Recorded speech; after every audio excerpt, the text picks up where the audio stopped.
Our art teacher says, too much glue never dries. Remember that, kids. She reminds us, glue raindrops, come on, not puddles. And she warns me, Maddie, too much glue. But my dad and I love glue. At home, we make glue glasses, glue mustaches, and even glue bouncy balls. My mom's happy to help. So, during art class, I find the fullest bottles of glue, and I tip them over and squeeze. Glue squishes from the orange tips and slops all over. Sequins and googly eyes float around in the gluey lake. Then, it's time for the most important decoration. Geronimo! I belly flop onto the table and roll around, letting the glue and everything else totally cover me. It's time to go to the drying rack, I announce. But when I try to pull myself off the table, I boing right back down. Aw, too much glue, Maddie. Too much glue, my teacher squawks. This is bad. Oh, man. There's only a half an hour until the end of school, and all I can do is lift my head, wave my hands, and wiggle my feet. The rest of me is a blucky, stucky mess. Can somebody help me? I call. While my teacher breathes into a paper bag, Noah shouts, Hey, let's lasso him! Good idea. Izzy, Noah, and Owen get to work. Soon, I'm roped from all sides like a rodeo pony. But when they try to pull me out, the lasso breaks, leaving colorful octopus-like tentacles everywhere.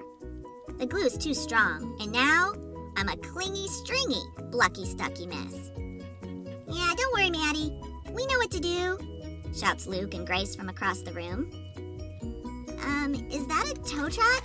I ask as they wheel the contraption over and stick a plastic hook into my suit of glue. My friends pull one way and the glue pulls the other. Creak, click, creak, click, until kaboom! The tow truck explodes and plastic bricks rain all over. Now I'm a clicky, bricky, clingy, stringy, blucky, stucky mess. The school nurse bursts in and checks my temperature.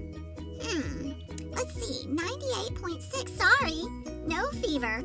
I cannot send you home early. She dabs and pats me like I'm spilled juice. But the more she blots, the more the glue spreads. Soon, I'm a melted mummy, clicky, bricky, clingy, stringy, blucky, stucky mess. Then, the principal comes in. He takes one look at me, sticks a stick note on my belly, and then leaves. Seeing my teacher huffing and puffing like a train gives me an idea. I whisper to Haley and Owen. The final bell rings and everyone freezes except for Owen and Haley.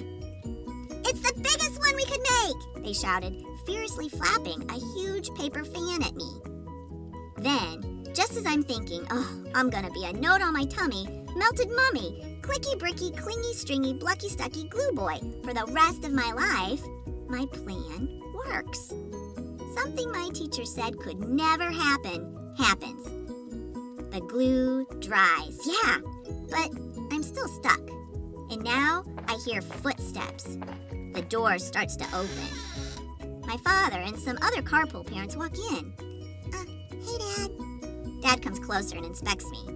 Then he peels me off the table, glue, yarn, bricks and all. And he spins me around. No one makes a sound. Then Dad smiles. Maddie, you're a masterpiece. He holds me up for everyone to admire. My friends all cheer. I gotta say the card ride home was interesting. Mom is speechless when Dad brings me into the house, but he knows what to do. Well, kiddo, Dad says, some beautiful things only happen once, and this is one of those things.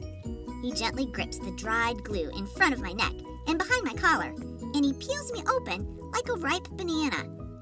Now it's Dad's turn to glue, and he seals up the sides of the me-shaped artwork. I bet it would take all the glue in the art room to make a U-shaped work of art, right, Dad? I say. Dad laughs, and then he glues a big magnet to the back of my project, and he hangs it on the fridge. During dinner, we sneak peeks at my masterpiece, and after dinner, We take the principal's note very seriously. It says, from the desk of Elmer G. Stuckerly, please encourage Maddie to use tape instead of glue. The end. If you want to be